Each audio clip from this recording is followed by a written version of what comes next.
selamat datang di podcast Agribisnis Talk. Pada episode kali ini, kita akan membahas salah satu komoditas hasil hutan yang memiliki nilai ekonomi yang tinggi, yaitu kayu jati. Bersama saya Naomi dan sudah hadirkan saya Vira sebagai perwakilan dari perusahaan agribisnis yang bergerak di bidang pengolahan kayu jati. Halo Vira. Oke, baik. Halo Naomi, terima kasih sudah mengundang saya. Saya sangat senang sekali bisa berbagi informasi mengenai komoditas kayu jati ini. Baik Vira, kita langsung aja ke pertanyaan pertama ya. Mengapa perusahaan Anda memilih komoditas kayu jati ini sebagai fokus usaha? Alasan utama kami memilih kayu jati ini karena kayu jati ini memiliki kualitas yang sangat baik, kuat, tahan lama, dan memiliki nilai jual yang tinggi. Selain itu, permintaan pasar terhadap produk berbahan kayu jati masih cukup besar, baik di dalam negeri maupun luar negeri. Karena itu, kayu jati menjadi komoditas yang menjanjikan untuk dikembangkan dalam jangka panjang untuk usaha ini. Oke, menarik sekali ya. Jadi selain bernilai ekonomi tinggi, kayu jati itu juga memiliki peluang pasar yang luas banget ya ternyata. Betul, tetapi kami juga memperhatikan aspek keberlanjutan dengan melakukan penanaman kembali setelah proses panen, sehingga pemanfaatan hutan tetap terjaga. Oke, lalu siapa nih target audiens atau sasaran yang ingin dijangkau oleh perusahaan Anda? Oke, jadi target audiens kami cukup beragam. Yang pertama itu masyarakat yang membutuhkan produk furnitur berkualitas seperti meja, kursi, lemari, dan pintu. Yang kedua yaitu pelaku bisnis dan industri yang membutuhkan bahan baku kayu yang berkualitas. Selain itu, kami juga ingin menjangkau generasi muda agar lebih memahami pentingnya pengelolaan sumber daya alam yang berkelanjutan. Nah, berbicara tentang penyampaian informasi kepada masyarakat, strategi komunikasi seperti apa sih yang digunakan perusahaan gitu?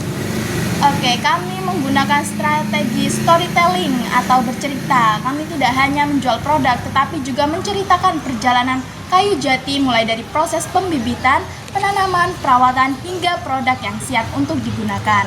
Dengan cara ini, masyarakat dapat memahami bahwa setiap produk memiliki proses yang panjang dan bernilai. Oke, jadi audiens itu tidak hanya melihat hasil akhirnya, tetapi juga memahami proses di baliknya. Betul? Benar sekali. Jadi kami ingin membangun kedekatan emosional dengan audiens melalui cerita yang mudah dipahami dan relevan dengan kehidupan sehari-hari. Kalau begitu, apa pesan utama atau core message yang ingin dibangun melalui storytelling tersebut? Jadi pesan utama yang ingin kami sampaikan adalah bahwa kayu jati merupakan komoditas yang bernilai tinggi dan harus dikelola secara bertanggung jawab.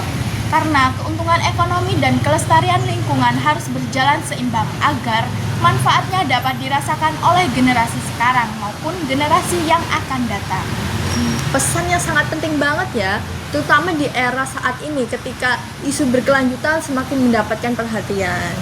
Betul, kami juga ingin masyarakat memahamilah bahwa pemanfaatan sumber daya alam harus disertai dengan tanggung jawab untuk kelestariannya. Oke, mungkin ini pertanyaan terakhir ya. Mengapa perusahaan memilih media video sebagai sarana komunikasi? Jadi, karena video itu mampu menampilkan proses secara lebih nyata, menarik gitu. Audiens dapat melihat langsung bagaimana pohon jati itu ditanam, dirawat, dipanen, dan hingga diolah menjadi produk jadi. Selain itu, video lebih mudah dipahami dan lebih efektif dalam menarik perhatian masyarakat, khususnya generasi muda seperti Gen Z. Wah, sangat inspiratif ya. Kayak itu juga kayak hari ini kita telah belajar juga banyak bahwa kayu jati ini punya kualitas dan nilai yang tinggi dan memiliki target audiens yang luas. Nah, menggunakan strategi storytelling ini membawa pesan tentang keberlanjutan gitu dan memanfaatkan video sebagai media yang efektif untuk menyampaikan informasi.